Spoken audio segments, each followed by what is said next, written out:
자, 두 번째 설 한번 가보겠습니다. 이번에도 댓글 컨텐츠 가보도록 하겠습니다. 요즘에 댓글 컨텐츠가 재밌어요. 많은 분들이 봐주셔서 고맙습니다. 뭐 이렇게라도 영상을 찍어야죠. 아까 같은 영상이에요. 같은 영상. 우리나라 사람들이 보편적으로 가진 역겨운 정서가 있습니다. 네. 아까 설명을 드렸으니까 이번 영상에서는 굳이 내가 설명을 안 드릴게요. 네. 댓글이 굉장히 길어서 한번 읽어보도록 하겠습니다. 평범의 기준이 그냥 복제인간의 사고방식과 인생 같은데 어린 시절부터 느꼈지만 우리나라는 참 튀면 모두가 지적하고 공격하는 전체주의 성향이 심각한 나라인 듯요. 겉모습만 다 다르지 사고방식, 말 한마디 한마디 토시 하나 안 틀리고 비슷한 생각과 비슷한 화법으로 말하는 거 보면 소름 끼칠 정도로 사고방식이나 인생이 복제인간 같은 사람들이 우리나라의 대다수인 듯요. 그런 사람들의 특징이 자신과 남을 비교를 하면서 남한테도 다른 사람들과 비교를 하면서 좋은 척 하면서 자기보다 약자라고 생각하는 사람을 깎아내려서 상대적 우월감 느끼려고 하더라고요. 아주 그냥 비교가 일상이더라고요. 성격, 돈, 연애, 결혼, 자식 수, 직업, 직위, 패션, 차, 집, 학벌 이런 걸로 멋대로 타인을 평가하고 재단하고 같은 만 추구하지 다름을 참 무시하고 다른 부분이 보이면 질투하거나 멸시하면서 다른 멸시, 개인 멸시, 소수 멸시, 약자 멸시가 심한 나라인 듯요. 다름이나 개성을 인정할지 몰라요, 사람들이. 개개인이 자기 객관화를 잘해야지 아닌 뱁새가 황새 쫓다 가랭이 찢어지는 격이 될 수도 있는 듯요. 아주 좋은 댓글입니다. 이거 댓글 보면서 상당히 감탄했어요. 이 말을 들으면 좀 기분 나쁠 것 같아요. 복제인간. 야, 좋은 표현입니다. 복제인간. 근데 한국 사람이 이렇게 뭔가 복제인간이라 하면 기분 나쁘게 받아들이는 사람도 있을 거예요. 이 말은 뭐냐면 다 똑같다는 거야. 다 똑같이 산다는 거예요. 그 많은 인구에. 우리나라 인구가 절대 적은 게 아니거든요. 5,200만인데 그 5,200만 인구가 다 똑같이 산다는 거예요. 특별할 거 없이. 나 이게 굉장히 슬픈 것 같아. 사람이 각자 추구하는 게 다르고 하고 싶은 것도 다르고 좋아하는 것도 다르고 싫어하는 것도 달라야 되는데 이 복제인간이라는 말은 뭐냐 하면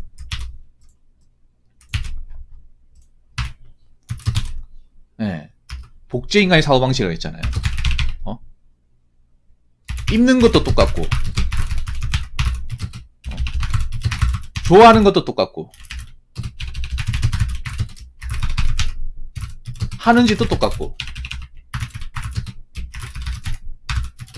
생각하는 것마저 똑같고 그 똑같은 기준과 그리고 마인드 사상을 가지고 살아간다는 거예요. 이게 여러분 있잖아. 이게 좋은 게 아니에요, 여러분. 좋은 게 아닙니다. 굉장히 안타까운 겁니다. 왜 안타까운지 아세요? 그만큼 서로가 눈치를 많이 본다는 거예요. 서로가 서로에 대해 신경을 많이 쓰고 쓸데없는 관심과 비교를 많이 한다는 겁니다. 이게 여러분 있잖아요. 복제인간 다 비슷하게 똑같이 하려고 하고 똑같이 입고 똑같이 좋아하는 거 먹고 똑같이 가고 이런 것들이 정말 그게 좋아서 하는 게 아니에요. 한국 사람들은. 여러분 그게 좋아서 하는 게 아닙니다. 왜 하는지 아십니까? 한국 사람들은 약간 병 같은 게 있어요. 제가 봤을 때는. 어떤 병이 있냐. 뭔가 집단의 불의에 속하지 않으면 내가 도태당한다. 내가 이 한국 땅에 못 살 수가 있다는 그런 무의식적인 강박관념이 웬만한 사람한테 다 있어요. 저는 없습니다. 저는 좀 약한 편이에요. 물론 저도 없다고 볼 수는 없는데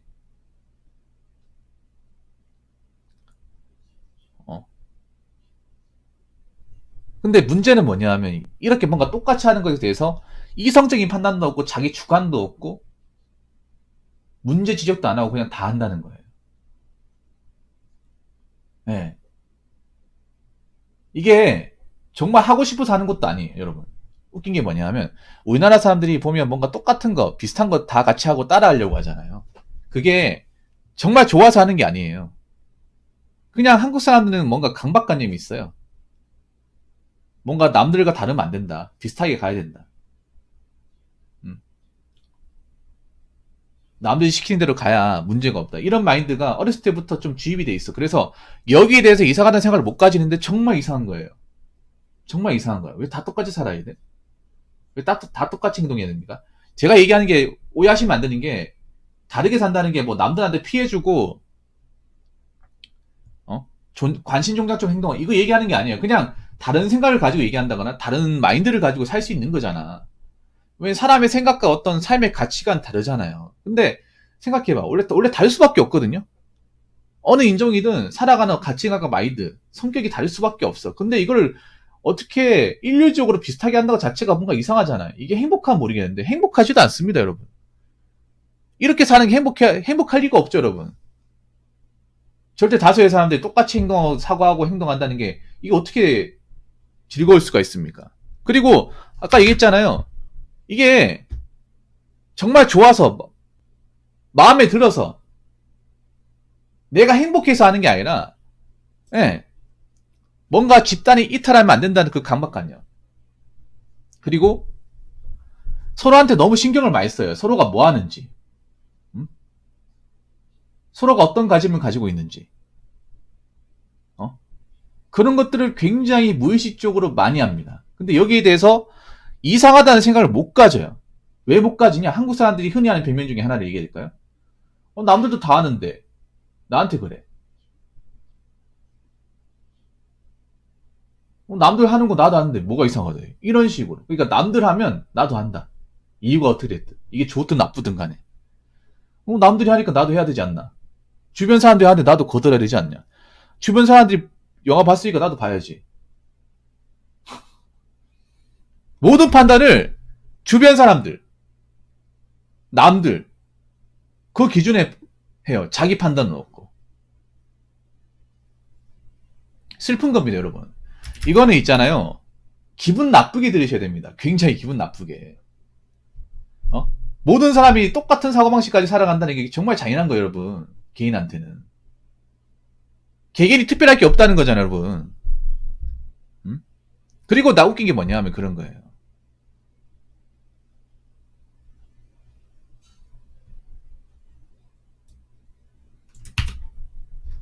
여기 이런 문구가 나옵니다. 자, 그런 사람들의 특징이 자신과 남을 비교를 하면서 남한테도 다른 사람들과 비교를 하면서 좋은 인척하면서 자기보다 약자라고 생각하는 사람을 깎아내려서 상대적 우월감 느끼려고 하더라고요. 아주 그냥 비교가 일상이더라고요. 그러니까 비교가 나쁘다고 하면서 난 우리나라 사람들이 웃긴 게 뭔지 알아요? 가장 짜증나는 게 뭐냐 하면 비교하는 게 나쁜 건 줄 알잖아요. 나쁜 건 줄 아는데 왜 계속 합니까? 왜 계속 비교를 멈추지 않는 거죠? 여러분 객관적으로 알잖아요. 남과 비교하는 게 나한테 이로울 게 없다. 자존감 깎아먹는다. 피곤하다. 그렇게 사는 게 절대 행복하지 못할 것이라는 것은 이미 뭐 저뿐만 아니라 많은 어떤 유명하신 분들이 얘기했던 거예요. 정신과 의사분들도 얘기하는 거고. 근데 왜 못 고쳐요? 내가 봤을 때 한국 사람들 정신적인 내가 봤을 때 멘탈적인 좀 강박관념 문제가 있어. 이건 나는 일종의 질병으로 봐야 돼 이거를. 전 국민적인. 근데 이걸 질병으로 보면 또 나한테 뭐라 하겠죠. 이거 가지고 또 뭘 아는 사람 분명히 있을 거야. 그 한국 사람 전 국민들이 이렇게 살면 이거 정신병을 보는 겁니까? 난 봅니다. 왜냐? 아니 소수가 됐든 다수가 됐든 뭔가 정상적으로 생각하지 못하고 뭔가 좀 잘못된 선입견으로 뭔가 세상을 사는 게 문제가 없을 수가 없잖아요. 근데 우리나라 사람들은 뭔가 다수가 그렇게 하면 문제가 없다고 생각을 해. 다수가 또라이 행동을 해도 그 또라이가 집단을 형성하고 그게 힘을 가지면 문제가 없다고 생각을 해요. 이 비교하는 것도 그래. 전 국민이 다 비교하고 이렇게 살다 보니까 이게 이상하다 생각을 안 해. 나쁜 거 알잖아요. 나쁜 거 알면 고쳐야 될 거 아니에요. 근데 전 국민이 비교하는 것에 너무 당연하게 받아들이다 보니까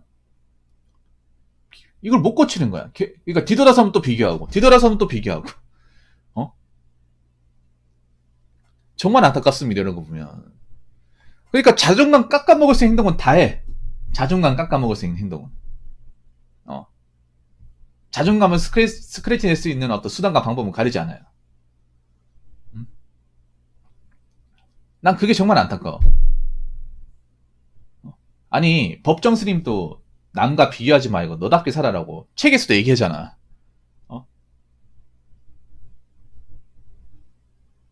의사분도 얘기하고 모든 전문가들이 다 얘기하는데 왜 못 고치는 거야 이거? 안 그래요? 이게 내 혼자만 얘기하는 게 아니잖아 이게.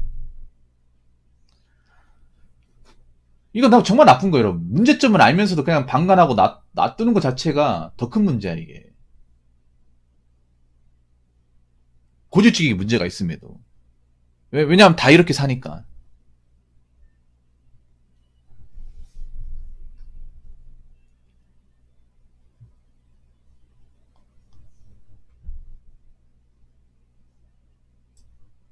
자, 그리고 세 번째. 다름이나 개성을 인정할지 몰라요, 사람들이. 점점 이렇게 하셨는데. 왠지 아세요? 어릴 때부터, 태어날 때부터 너무나 당연하게, 예, 그렇게 살아왔으니까. 예. 한국 사회가 개성을 인정할 수 없게끔 교육을 시킵니다. 개성을 인정할 수 없게 부모들이 그렇게 교육을 시키고 학교에서도 그렇게 교육을 시킵니다.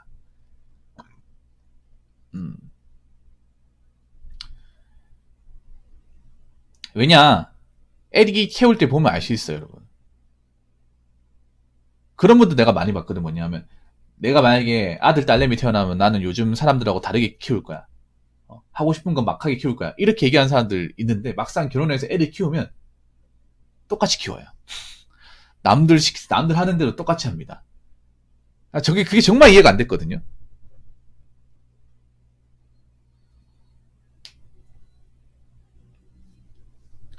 예. 네. 아니, 야, 너 결혼하고 나면 애들한테 사교육 안 시키고 하고 싶은 거 막 시킨 다음에 반문했어요. 대답이 뭐냐면 나도 그렇게 하고 싶지만 그렇게 해버리면 애들하고 안 끼워준대요. 학부모들이. 이상한 애 취급한대. 한번 그렇게 이제 좋은 글씨가 새겨지면 이게 평생 따라다닌대요. 내가 이 동네를 이사 가지 않는 한은 중학교, 고등학교, 대학교. 이사를 안 가면 보통 그 동네 이제 초중 고등학교 다닐 거 아닙니까? 네.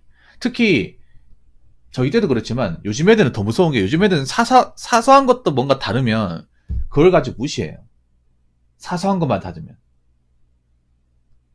그 사람 자체가 문제가 없어도 그 애 자체가 문제가 없어도 뭔가 사소한 것부터 다르면 그게 왕따의 어떤 그런 포인트가 돼버립니다. 예. 그래서 자녀 키우는 입장에서 우리 자식이 왕따 당하면 안 되잖아요. 애들한테 채 잡히면 안 되잖아. 안 그래요? 어린 나이 때부터 상처받으면 성인 되고 나서 극복할 수 있을까라는 그런 막연한 두려움이 있잖아요. 전 부모 입장에서는 충분히 그럴 수 있다고 생각하거든요. 그렇기 때문에 그냥 남들 하는 대로 다 할 수밖에 없다고 하더라고요, 이게. 난 그게 너무 잔인하더라고. 안 그래요? 그런 것들이. 그라지님도 이제 부모 입장이니까 이 얘기가 남일 같지 않죠? 제가 얘기하는 게. 예.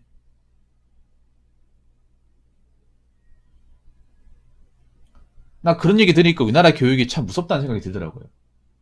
뭔가 선택을 할 수 없게끔 만든다? 어떤 양육에 대해서, 교육에 대해서 어떤 대한민국의 어떤 바우더리 밖에서 뭔가 조금이라도 넘어가는 것을 용납하지 않는다. 조금이라도 넘어가는 순간 매운맛을 보여준다. 약간 그런 느낌. 그래서 우리나라는 지금 문제가 뭐냐? 우리나라 교육이 나 문제가 많거든요. 예. 공교육도 문제가 많고 사교육도 문제가 많아요. 근데 웃긴 게 이런 문제가 많은 것들을 이걸 뜯어 고치려고 하지 않아. 안 그래요? 왜냐? 어릴 때부터 그렇게 쭉 살아왔기 때문에. 이 주의식 교육이 나는 굉장히 문제가 많다고 생각하는데, 요즘 사회에서. 옛날엔 모르겠지만. 이젠 주의식 교육으로 뭔가 있잖아요. 아웃풋을 내기가 상당히 어려워. 아웃풋을. 물론 주의식 교육이 잘 맞는 사람도 있습니다. 개표적으로 제가 봤을 때 주의식 교육이 잘 맞는 사람들은 그런 거예요. 적고 외우고 잘하는 애들. 고시에 특화된 사람도 있잖아요. 공부에 뭔가 이제 두각을 내는 사람들. 그 사람들은 맞겠지만, 근데 그런 사람들이 많지가 않거든요. 많지가 않아요. 그리고 이 주의식 교육이 무서운 게 뭐냐 하면, 그냥 교육적으로만 끝나 모르겠는데, 한 사람의 인생적인 가치관마저도 주입이 돼버려요. 뭔가 다른 것을 선택할 수 없게끔. 그냥 그 나물에 그 밥으로 살 수밖에 없게. 그렇게 뭔가, 머리를 만들어버려요. 그래서 성인 되고 나서도 보면 그런 것들 많아. 다 똑같이 살려고 그래. 다 똑같이.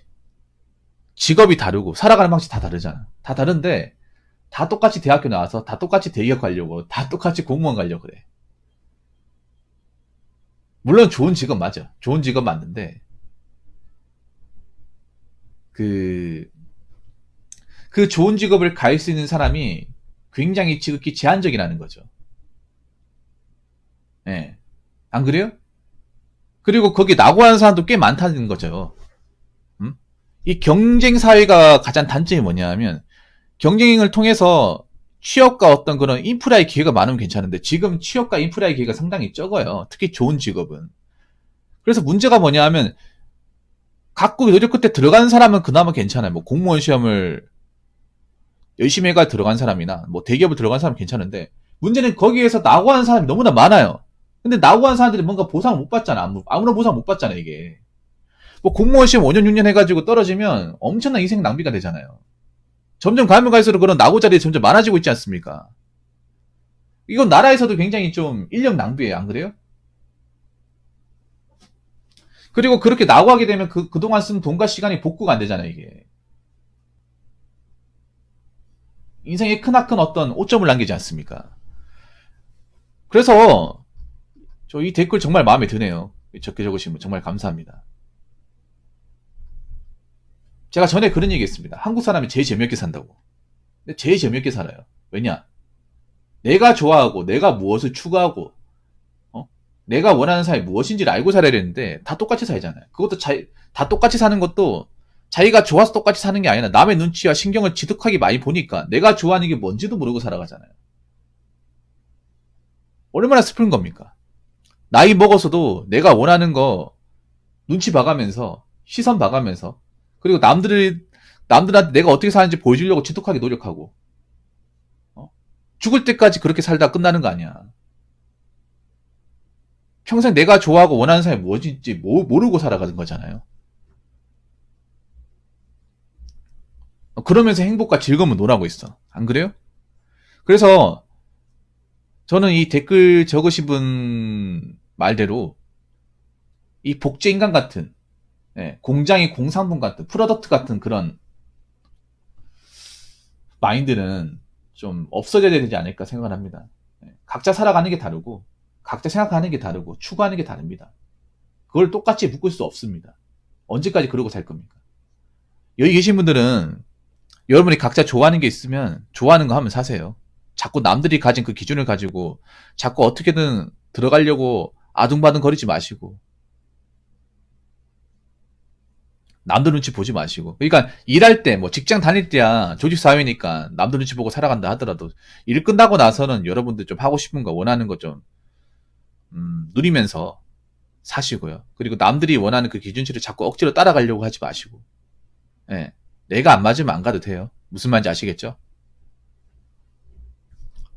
자, 이상으로 두 번째 썰 마치도록 하겠습니다.